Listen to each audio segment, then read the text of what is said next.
SIR এর আতঙ্কে আত্মহত্যার অভিযোগ এতদিন সামনে আসছিল, আর এবার এসআইআর এর চাপে বিএলওর মৃত্যু।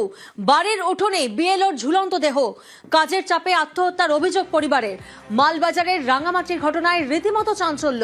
মালবাজারের রাঙামাটি গ্রাম পঞ্চায়েতের অন্তর্গত যে এলাকা রয়েছে সেখানকার বাসিন্দা শান্তিমণি একা, তিনি কিন্তু আইসিডিএস কর্মী ছিলেন এবং তিনি কাজ করতেন বিএলওরও, এবং বিএলওর কাজ শুরু হতে এই এসআইআর এর ফর্ম বিলিয়ে এবং তা ফর্ম ফিল আপ করা নিয়ে দ্বিধায় পড়েছিলেন তিনি এবং রীতিমতো চিন্তায় করেছিলেন বলে পরিবার সূত্রের দাবি। অত্যাধিক চাপের চোটে তিনি সেই চাপ সামলাতে না পেরে আজ ভোর নাগাদ তিনি বাড়ির উঠোনের পাশে একটি গাছে গলায় জড়িয়ে কিন্তু আত্মহত্যা করে বলে পরিবারের তরফে দাবি, এবং গোটা ঘটনায় কিন্তু শোকের ছায়া নেমে এসেছে গোটা এলাকায়। कोई फॉर्म कर लेके उल्टा पल्टा भर देता है, यहाँ पे आके उसको एकदम फिर करेक्शन करना उसको बहुत एकदम मुश्किल हो जा रहा था।